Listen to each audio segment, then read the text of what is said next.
umuntu yambajije ko hazoba hari indirimbo nshasha hamarambaza ngo abantu bitege iki. Nta kirenze guhimbaza Imana. Murabizi ko nico Imana yaturemeye mu mpamvu zitumye tuba turi mu isi, no kugira ngo tuyihimbaze. Hambavu y'ivyo tunakore n'ivyo idusaba, ari byo ibi mubona turiko turakora, nibwirizwa rikuru ryitwa urukundo. Urukundo nirwo rutwicaritse ngaha, nirwo rwanatumye banyakubaha bategura bino bikorwa bategerezwa kuza, kubera ko n'itegeko ry'Imana tuzoba tugiye gushitsa. Hambavu y'ivyo kuzoba tugiye gushitsa itegeko ry'Imana, tuzonashitsa n'irindi tegeko atari gisaba guhimbaza Imana ni ngombwa, kiretse ubuvyansi nawe bagararije Imana. Hama ibijanye n'indirimbo nshasha twese turabizi ni kenshi umu artiste ahora asezerana ibintu bikagorana bitamuvuyeko. Navyifuza Imana niyabidushoboza kumbure tuzoba tuyifise, nibitakunda naho tuzoyironka inyuma. Kuzukuri nta muntu n'umwe hano abuze ikintu aterera kugira ngo uwundi muntu anezerwe canke uwo munsi ashima Imana mu kanwa kiwe. Umuntu wese atanga ico afise, natwe twemeye gutanga uciye mu mpano Imana yaduhaye, ariko kandi hambavu y'impano dufise hariho n'ibindi Imana yaduhezagije. Uko bingana kose twiteguye kugira ngo natwe tuze dufatikanye n'ijuru kugira ico dutanze, cane cane ko tubaye kubw'abandi. Rero muri komine Mukaza twatanguye kuwitegurira uno munsi ku munsi wa gatatu niho twatanguye kwegeranya ibyo tuzofashisha bantabonikora bacu, ibyo tuzofashisha ababikeneye. Rero uwo munsi umuntu wese atanga ico afise, atanga ico umutima wiwe wamubwiye gutanga. Nta tegeko ririmwo ngo utegerezwa gutanga iki canke kiriya. Nimba ari amafaranga, nimba ari impuzu, ari ibikoresho byo mu nzu, ari base, ari indobo, ari ibyo byose turafise abantu babikeneye. Dufise igikorwa twifuza gukora ku munsi wa gatanu kuva saa 8. Ni igikorwa cyo gufasha abatishoboye. Ndizera neza ntakekeranya ko abantu bose bashoboye kano kanya, ntabwo bavutse bashoboye. Twese murabizi muri Bibiliya niho havuga ngo navuye mu nda ya mama nambaye ubusa, zosubira mu nda y'isi ataco mfise. Natwe twisanze muri iyi si ata kintu kinini dufise, kandi uruhara runini rw'ibintu twita ko twaronse suko twakoze cyane gusumba abandi, suko benshi muri twebwe tuva mu miryango ikize. Natwe twagize abantu badufata ukuboko baradufasha.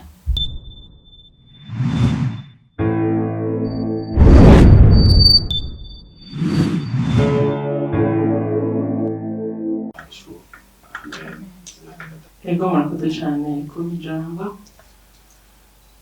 Ndabaramukije mwese amahoro y'Imana. Bwa mbere na mbere nagomba ndashimira Imana mushobora byose kuri umwe wese muri mwebwe ari muri kino kibanza. Ndayishimire ko yabazigamye ikadushikana ngaha twese turi bazima. N'ubuntu bwayo yatugiriye neza irakaninahatswa. Bwa kabiri reka ndabashimiye mwese muri hano, mwavuye ahatandukanye, mwavuze muti dutegerezwa kuba muri kijya kibanza kugira ngo tuze gushigikira komine Mukaza. Turabakengurukiye cane. Nk'uko uwumpaye akanya yabivuze, turi ngaha kugira ngo nk'uko mubizi mu gihugu cacu hariho itegeko yuko ku mwaka duhimbaza umunsi mukuru w'amakomine. Imbere y'umunsi mukuru w'amakomine harabaho umunsi wo gufashanya, journée de la solidarité locale. rero muri komine Mukaza twatanguye kuwitegurira uno munsi ku munsi wa gatatu niho twatanguye kwegeranya ibyo tuzofashisha bantabonikora bacu, ibyo tuzofashisha ababikeneye. Rero uwo munsi umuntu wese atanga icyo afise, atanga icyo umutima wiwe wamubwiye gutanga. Nta tegeko ririmwo ngo utegerezwa gutanga iki canke kiriya. Nimba ari amafaranga, nimba ari impuzu, ari ibikoresho byo mu nzu, ari base, ari indobo, ari ibyo byose turafise abantu babikeneye. No kuvuga ngo umwe wese atanga icyo umutima wiwe wamutumye gutanga kandi atanga icyo ashoboye. Nta tegeko na rimwe rihari ngo utegerezwa gutanga iki canke kiriya. Uwo munsi rero tuzoheraheza ku munsi wa gatanu. Ku munsi wa gatanu itariki 31 z'ukwezi kw'indwi. Uti muzoherahereza hehe? Tuzoherahereza mu giteramo tuzogirira kuri Boulevard de l'Uprona. Boulevard de l'Uprona hajya juste imbere ya stade Intwari. Tuzotangura isaha 8 kugira ngo umuntu wese ashobora kuza aho hantu hugururiwe umuntu wari we wese. N'ushobora kuronka icyo aterera atashoboye kugiterera muri iyi minsi nababariye guhera uyu munsi, azoza abizanye aho kuri stade, imbere ya stade Intwari kuri Boulevard de l'Indépendance. Uwo munsi nyene tuzoba dufise umushitsi witeka, mubona turi kumwe ngaha, mumenyereye Albert Muhimbare, azoba yaramutse aza guteramisha abantu. Azoba ari ibintu biryoshe cane. Tuzohimbaza Imana gose twibuka abatishoboye bacu, twibuka bantabonikora bacu. Ku civugo tuvuga tuti bafashirize aho bari. Turabona cane ngaha muri komine Mukaza abantu mwibarabara baza gusaba, ukabona ubundi abantu babahereza amafaranga. Turamaze gutohoza tugasanga hariho nabo baja gukura mu yandi mazone canke mu yandi makomine kubera bafise ubumuga kanaka, bakabazana kubasabisha hajya mu gisagara hagati. Rero turafise ibigo bitandukanye, eka mbere turafise n'abantabonikora batandukanye bari mu mihana, abatishoboye. N'akaryo keza rero ko kubashikako, n'akaryo keza ko kubagarukirako kugira ngo by'ukuri natwe tugire ico dukoze. Murazi ko gutanga bitanga umugisha, kandi by'ukuri Imana irakunda umuntu afise umutima utanga, umuntu afise umutima ufasha. Duhamagarira abantu bose, amashengero, amabanki, ama-assurance, abantu mwese, ama-association, kugira ngo by'ukuri uwo munsi mudushigikire. Mushigikire komine kugira ngo dushike kuri bantabonikora bacu, dushike ku batishoboye bacu, kandi ndazi ko bizogenda neza. Nababwiye ko gutanga bitanga umugisha. Murakoze, Imana ibahezagire cyane. Yesu nashimwe. Ndabaramukije cyane kandi ndabashimira ko mwemeye kudutiza akanya mukabana natwe mukemera kuza kumva ico twifuza kubaganirira kuri uyu mugoroba. Impamvu twicaye ngaha twicarizwe n'umutima w'urukundo nk'uko nyakubahwa yabivuze. Dufise igikorwa twifuza gukora ku munsi wa gatanu kuva saa 8. Ni igikorwa co gufasha abatishoboye. Ndizera neza ntakekeranya ko abantu bose bashoboye kano kanya ntabwo bavutse bashoboye. Twese murabizi muri Bibiliya niho havuga ngo navuye mu nda ya mama nambaye ubusa zosubira mu nda y'isi atacuntise. Natwe twisanze muri iyi si ata kintu kinini dufise, kandi uruhara runini rw'ibintu twita ko twaronse suko twakoze cyane gusumba abandi, suko benshi muri twebwe tuva mu miryango ikize. Natwe twagize abantu badufata ukuboko baradufasha. Dushitse aha hantu uyu munsi kubera abantu bemeye kugira ico batanga kugira ngo dushobore kugira aho twishikanye mu buzima bwacu. Ari nayo mpamvu kuba hari abadufashe mu mugongo natwe tudakwiye kuvyibagira ngo twibagire natwe kugira abo duterereye, tugira ico duterera mu buzima bwabo kugira ngo nabo bashobore kugera aho bageze. Uyu munsi umwe wese tumuhaye mikro ngo ashobore kuvuga, twese dufise intahe z'abantu twavuga ngo iyo ntabona naka simba narize ntahe z'ishure. Ndazi muri twebwe hari n'abantu bashobora kuba barabaye mw'ibarabara nk'uko bariko barabivuga. Murazi mw'ibarabara ukuntu haryana n'ubwo abantu batwagwamo n'impamvu zitandukanye. Rero simvuga abo turi kumwe ngaha gusa, ahubwo mvuga n'abariko baradukurikirana.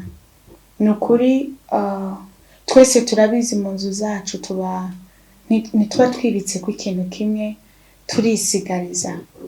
Reka ku munsi wa gatanu itariki 31 abarundi n'abarundikazi umuntu wese ashobora gushika mu kibanza bizoberamo. Uhereye umunsi uri kurumva ubu butumwa, ugende mu nzu yawe cyangwa ubaze mutima mweranda wumve ikintu ushobora guterera. Gutanga biba bisa nkaho umuntu ataye, ariko ni imbuto umuntu ateragira, kandi iyo umuntu abivye ntashoka abona ivyo yateye ako kanya, ararindira bikamera hama bikazomugarukira. Ushobora kwibwira uti jewe nkunda gufasha umuntu ariko ndamwihereye mu minwe, ariko igikorwa kiriko gikorwa n'igihugu. Imfashanyo umuntu wese azozana ndizera ko izoshikira abo yagenewe guhabwa kandi izobagirira umumaro, kandi ni igikorwa c'Imana tugomba dukore kizotugirira umumaro twese. Rero ntarondogoye ndahamagarira umuntu wese ariko araturaba, si ngombwa utanga amafaranga, haba amashirahamwe, haba amashengero, haba abanyempano. Ku ruhande rwanje hambavu y'ivyo nzozana bigaragara, naravuze ngo kuva ari igikorwa co gufasha abatishoboye, nanje ndemeye gutanga impano yanje kugira ngo izifashe muri ico gikorwa kigende neza. Namwe muri ngaha mufise ibintu byinshi byo gutanga Imana yabahaye. Nukuri uko tubabona ngaha abariko tuzobabona no ku munsi wa gatanu, mwaje kudushigikira kuva saa 8, ndetse n'abariko baradukurikirana bose ku munsi wa gatanu, impuzu, ivyo gufungura, amafaranga, abazana amakaye. Turi mu gihe abavyeyi bagomba batanguye kugurira amakaye abana yo kujana ku ishure.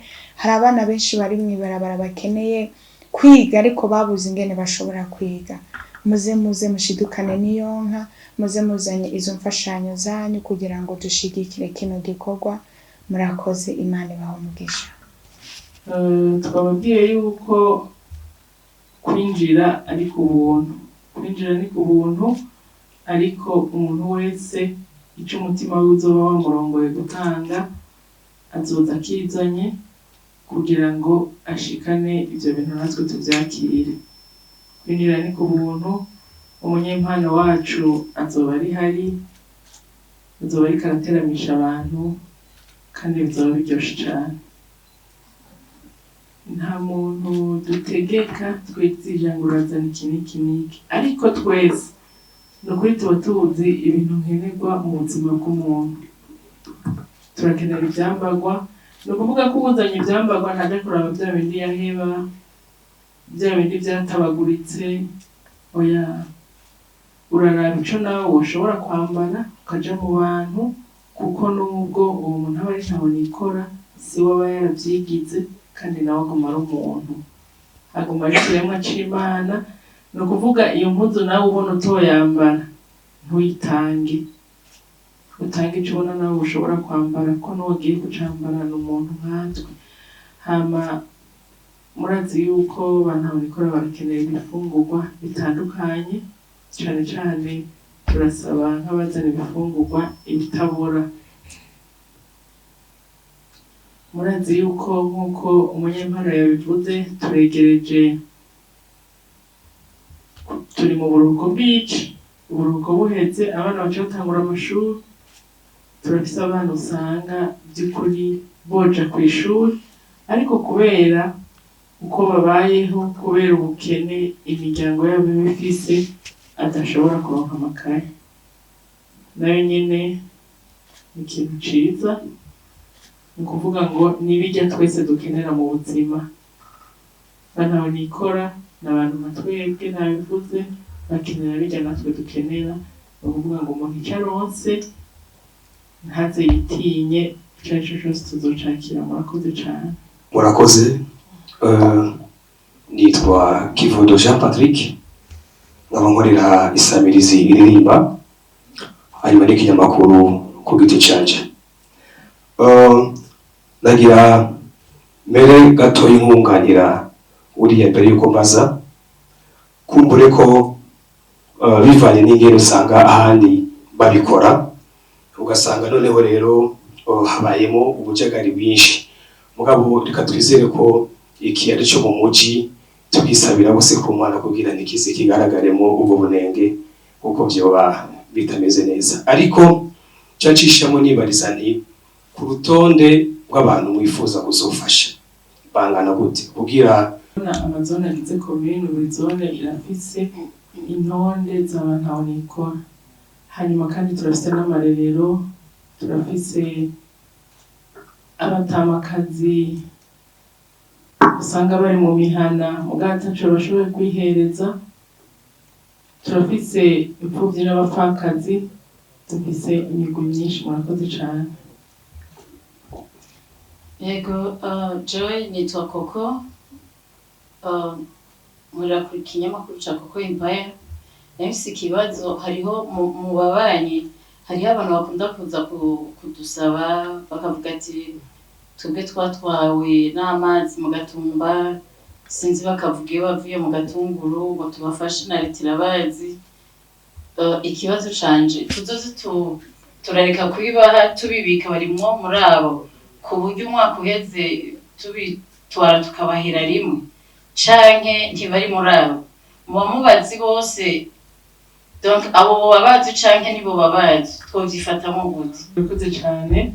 Mu bisanzwe novuga nti hariho abahura n'amakatastrophe ku mwanya umuntu atateguye, ivyo birashika. Mugabo tugira Imana, muri mukaza nta biza, nta makatastrophe arahaba. Imana ishimwe cane. Mu bisanzwe abo bari mu mahanga n'abadiaspora, igihugu c'u Burundi ni igihugu cabo. Tugira n'Imana, ubu dusanzwe turi muri semaine de la diaspora yatunganijwe n'ubushikiranganji bw'imigenderanire ku rwego rw'igihugu. Twibaza ko abadiaspora benshi bari ngaha, ni ukuvuga ngo nta n'umwe yimiriwe. Umudiaspora ni umuvuka commune, ni umuvuka gihugu, nawe nyene arahamagariwe guterera bene wabo, nta n'umwe yimiriwe, kandi bose tuzobakirana urweze. Murakoze. Ikibazo nabajije bambaje ngo sinzi umenga yambajije ko hazoba hari indirimbo nshasha, hama arambaza ngo abantu bitege iki. Nta kirenze guhimbaza Imana. Murabizi ko nico Imana yaturemeye, mu mpamvu zitumye tuba turi mu isi ni ukugira ngo tuyihimbaze, hambavu y'ibyo tunakore n'ibyo idusaba, aribyo ibi mubona turiko turakora ni ibwirizwa rikuru ryitwa urukundo. Urukundo nirwo rutwicaritse ngaha, nirwo rwanatumye ba nyakubahwa bategura bino bikorwa bategerezwa kuza, kubera ko n'itegeko ry'Imana tuzoba tugiye gushitsa. Hambavu y'ibyo kuzoba tugiye gushitsa itegeko ry'Imana, tuzonashitsa n'irindi tegeko atari gisaba guhimbaza Imana ni ngombwa, kiretse ubuvyansi nabo bagararije Imana. Hama ibijanye n'indirimbo nshasha twese turabizi ni kenshi umu artiste ahora asezerana ibintu bikagorana bitamuvuyeko, navyifuza Imana niyabidushoboza kumbure tuzoba tuyifise, nibitakunda naho tuzoyironka inyuma. Murakoze.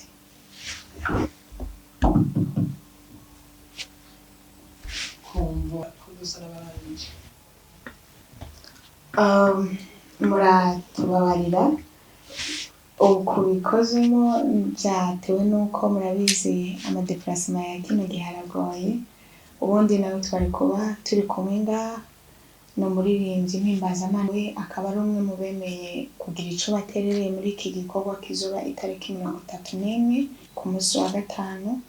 Mu majambo make, mu bakunzi b'indirimbo zo guhimbaza Imana bakunda guhimbaza, nawe tuzoba turi kumwe, azoba afise umwanya wiwe, azofata akanya kugira ngo dufashanye guhimbaza. Murakoze. Yitwa Divine Light, afise n'indirimbo nshasha, murashobora kuja kuyiraba kuri channel ya YouTube. Imana ibamugisha. Ndabaramukije cane muhore y'Imana. Murakoze cane kunyakira. Nagomba gushimira komine Mukaza na Mustanteri kuba kucibura mwashikirije c'urukundo kugira ngo habe ugufasha abantu batishoboye. Kuzukuri nta muntu n'umwe hano abuze ikintu aterera kugira ngo uwundi muntu anezerwe canke uwo munsi ashima Imana mu kanwa kiwe. Umuntu wese atanga ico afise, natwe twemeye gutanga uciye mu mpano Imana yaduhaye, ariko kandi hambavu y'impano dufise hariho n'ibindi Imana yaduhezagije.